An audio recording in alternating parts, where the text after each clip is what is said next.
जय श्री कृष्णा। एक गांव में सुखी परिवार रहता था। परिवार में 3 बेटे और एक बेटी थी। बड़ा बेटा डॉक्टर था, छोटा बेटा इंजीनियर हो गया था पढ़ लिख के, और बीच वाला बेटा अनपढ़ ही रह गया, आवारा दोस्तों के साथ घूमता रहता था। बड़े बेटे की शादी हो गई थी। छोटे बेटे ने भी पढ़ाई के दौरान ही किसी लड़की को पसंद करके रखा था, तो परिवार की सहमति से उसकी भी शादी हो गई। बेटी की शादी भी एक अच्छा खानदान देखकर कर दिए। अब बीच वाला भाई कुंवारा रह गया था। उसे किसी ने अपनी लड़की दी ही नहीं, क्योंकि वो पढ़ा लिखा भी नहीं था, कुछ काम भी नहीं करता था, पूरा दिन दोस्तों के साथ घूमता रहता था। माँ को इस बात की बहुत चिंता हो रही थी। पिताजी बीच वाले लड़के के बिना शादी किए ही दुनिया छोड़ के चले गए। अम्मा को ये बहुत ही चिंता खाई जा रही थी कि ये बेटा ऐसे ही रह जाएगा, इसकी शादी कैसे होगी, मैं भी एक दिन चली जाऊंगी, फिर इसकी शादी कौन करेगा।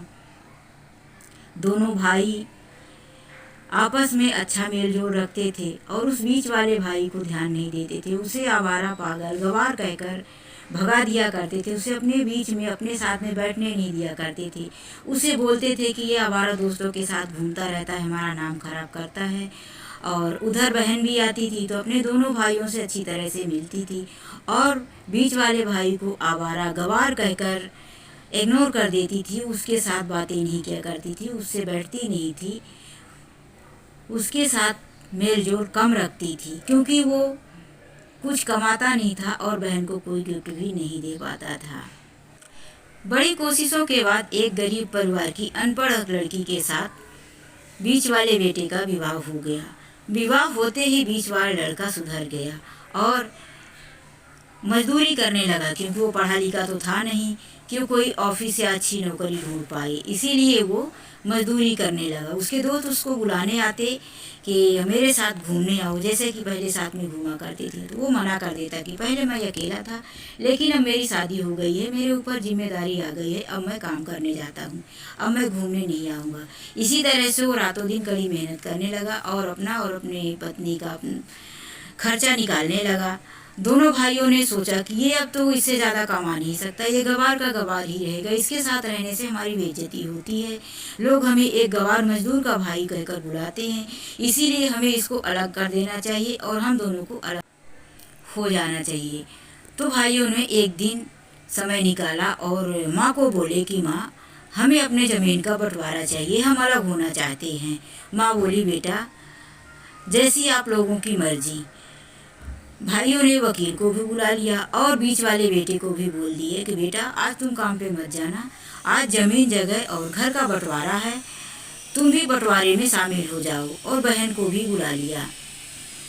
बेटा बोला, गवार बेटा जो बीच वाला था बोला, माँ मुझे रहने की कोई ज़रूरत नहीं है, आप लोग बंटवारा कर लो, जो मेरे लिए रख दोगे मैं शाम को आके वही ले लूँगा। बहन बोली, तू गवार का गवार ही रहेगा, बंटवारे में तेरा रहना भी ज़रूरी है। और भाइयों ने भी बोला कि आज तुझे रहना पड़ेगा, जमीन का बंटवारा है तो तू अपने सामने देख।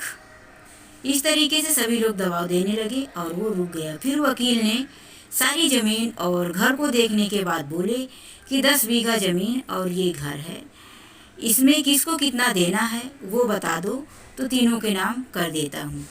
इतना सुनने के बाद अनपढ़ गवार भाई बोला, 5-5 बीघा जमीन दोनों भाइयों के नाम कर दो और घर बहन के नाम कर दो, मुझे इसमें से कुछ नहीं चाहिए। तब बहन बोली कि फिर तुझे चाहिए क्या? तब अनपढ़ और गवार भाई बोला कि मुझे माँ चाहिए, मेरे हिस्से में माँ दे दो। अपनी अनपढ़ बीवी की तरफ देखते हुए बोला कि क्यों, मैंने ठीक कहा ना, माँ हमारे साथ रहेगी तो हम ज़्यादा सुखी रहेंगे। अनपढ़ भाई की पत्नी भी मुस्कुराते हुए बोली, हाँ आप बिल्कुल ठीक कह रहे हो, माँ हमारे साथ रहेगी तो हम ज़्यादा सुखी रहेंगे। इस तरीके से उसके बोलने के बाद बहन ने भाई की ये बातें सुनकर रो पड़ी, उसकी आंखों में आंसू आ गए। जाकर भाई से लिपट कर रोने लगी, बोली भैया मैं तो तुमको बिल्कुल अनपढ़ और गंवार समझती थी, तुमको अपने लायक नहीं समझती थी, कभी अपने घर नहीं बुलाया कि हमारा नाम खराब हो जाएगा, लोग कहेंगे कि उसका ये भाई मजदूर है, डॉक्टर इंजीनियर नहीं है, इसीलिए हम तुझे अनपढ़ गंवार समझकर कभी अपने साथ नहीं बिठाया करते थे कि हमारी बेइज्जती हो जाएगी। तू तो महान निकला भाई, इस तरीके से आपस में तीनों भाई और बहन लिपट कर रोने लगे। माँ ये सब देखकर माँ भी रोने लगी। तब अनपढ़ भाई बोला कि हमें बंटवारा चाहिए ही क्यों, हम क्यों बंटवारा करते हैं, क्या हम साथ साथ नहीं रह सकते? जिस तरह से हम बचपन में साथ रहा करते थे, क्या हमने बचपन में निर्णय कर लिया था कि कौन डॉक्टर बनेगा, कौन इंजीनियर बनेगा, कौन अनपढ़ गंवार रह जाएगा? क्या हमें इस बात का पता था? नहीं था ना। तभी भी हम कितना सुखी थे। हमें डॉक्टर, इंजीनियर या मजदूर से कोई लेना देना नहीं था। हम सिर्फ भाई हुआ करते थे, बहन हुआ करते थे। तो क्या हम उसी तरीके से भाई बहन प्यार से मिलकर नहीं रह सकते? अनपढ़ और गंवार की ऐसी बातें सुनकर दोनों भाइयों ने प्रॉपर्टी के जो पेपर बनाए गए थे उनको फाड़ दिए और अपने मजदूर अनपढ़ गंवार भाई को गले से लगा लिया। माँ भी ये दृश्य देखकर गदगद हो गई। माँ की आंखों से खुशी के आंसू बहने लगे। फिर से टूटता हुआ परिवार एक हो गया, सिर्फ एक भाई की अच्छी सोच से। तो दोस्तों, यदि इस वीडियो से आप लोगों को कोई भी शिक्षा मिली हो, थोड़ी सी भी सीख मिली हो, तो इस वीडियो को लाइक शेयर ज़रूर करना। मिलते हैं नेक्स्ट वीडियो में एक ऐसी ही नई सीख के साथ। जय श्री राम।